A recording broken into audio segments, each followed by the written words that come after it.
Hello everyone, hope you're doing well. We have another devlog for the next major update, and it's one of the vehicles that I am massively looking forward to.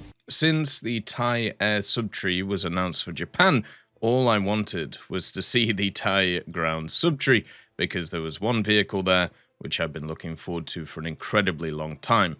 The vehicle is the Commando Stingray. The Stingray is a light tank, and it's going to be coming in for America, and also it's going to be coming into the Japanese tech tree in the form of the Thai variant, which Thailand is getting a subtree for Japanese ground, which is going to be great. This vehicle is going to be at rank 6. It's also going to have access to a bunch of really cool features, and I'm really interested to see how it's actually going to work in War Thunder, because it's one of those light tanks which has some really awesome features, but also at the same time has a few which aren't exactly great. So that basically means it'll be a bit weird when it comes to its BR, and hopefully a little bit of fun. So let's get into the history of this vehicle and also a bunch of its other factors. As always, if you enjoy the content, make sure to subscribe and also like the video. Let's get into it. The Stingray light tank was designed by US company Textron Marine and Land Systems, which was previously Cadillac Gauge. This was as a private venture in 1983 with the goal to export it to other countries. The tank was revealed in 1984, with Thailand showing interest at the time. 106 Stingray tanks were purchased by the Royal Thai Army in 1987 and have been in service since 1990. Thailand utilized the Stingray in 2011 during conflicts with Cambodia. However, it did not see any actual active combat. Despite other countries showing interest and even testing the Stingray on home soil to see how it performed, no further exports for the Stingray occurred. This leaves Thailand as the only operator, where it is still in service with them today.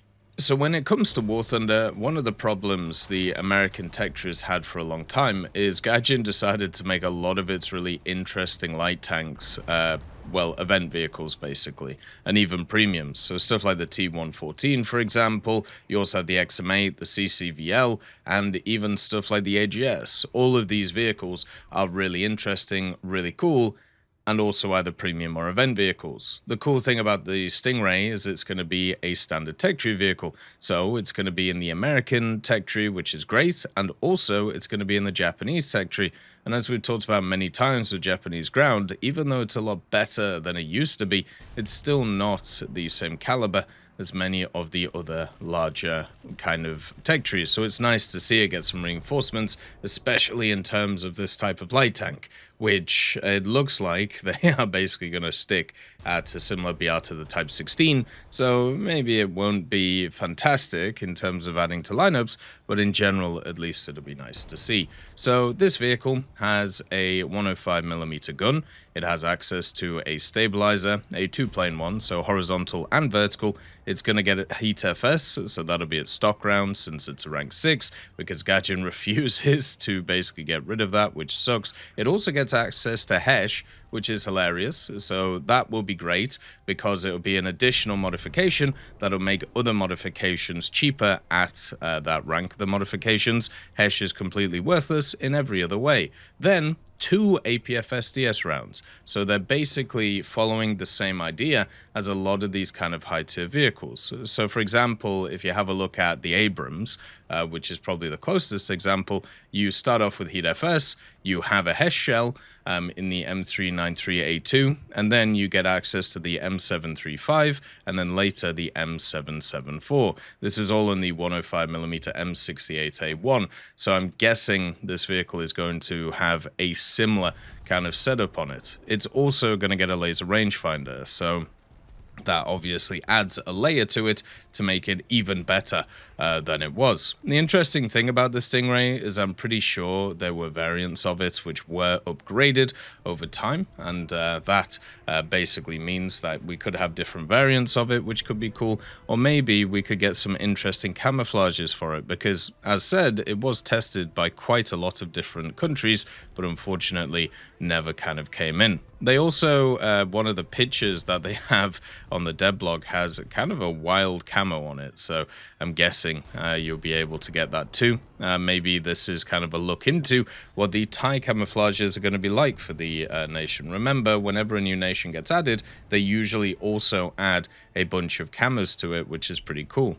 The other part of this vehicle which is awesome is it's a light tank. This means it'll get access to scouting. It should get access to the drone as well, since I'm pretty sure rank 6 is when drones start. But nowadays, we even have lower rank vehicles with the drone. For example, the M551, they just kind of forgot to take the drone off of it after they swapped it with the XM800. But yeah, at rank 6, that's usually when drones come up, so you'll be able to use the drone mechanics with it. And it has a 50 cal and smoke grenades. I know that doesn't sound like a lot, but smoke grenades are fantastic for light vehicles. Means that you can reposition, means that you can wander around the place, and just gives you a little bit of that extra survivability against stuff like CAS and also against stuff like other vehicles. The 50 cal as well is kind of the same, where basically you can use this to go after helicopters or planes, or even just, once again, lighter vehicles that come at you. And it just gives you that extra flexibility that many other vehicles don't have. If you've ever played the Roycat MTTD, for example, or if you've ever played something like, I don't know, the TTD, you'll know the value of just having a machine gun. And this vehicle has a 30 cal coaxial and a 50 cal on the roof, which is just fantastic. So this vehicle has a lot of factors that I'm super looking forward to. It also has a ton of speed as well, 67 kilometers an hour, which is really nice. And it has a bunch of gun depression, so 10 degrees at most. So this vehicle is just right up my alley. I don't know how else to put it. Like, for me, I really enjoy these light tanks, which have good firepower. They also, at the same time, have good mobility and have a lot of other factors that work very well for them. This vehicle is turning out to be very similar to the VFM5. In general, you know, the VFM5 has access to the 105mm. It has access to the 2 APFS DS rounds, the C76A1 and also the DM33. It has the HESH, it has the laser rangefinder, and also it has basically the same mobility as the Stingray. So if you want kind of a comparison that we already have in the game, you can have a look at the good old VFM5. And if they decide to add in the Stingray at 9.3, as I said, it will be a fantastic addition to the game.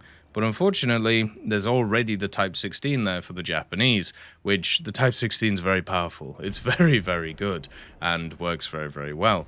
But the Stingray will give you a slightly different playstyle compared to it, since it has better gun depression and also probably worse optics, because those Type 16s have crazy optics. Where it's really going to help out is actually America.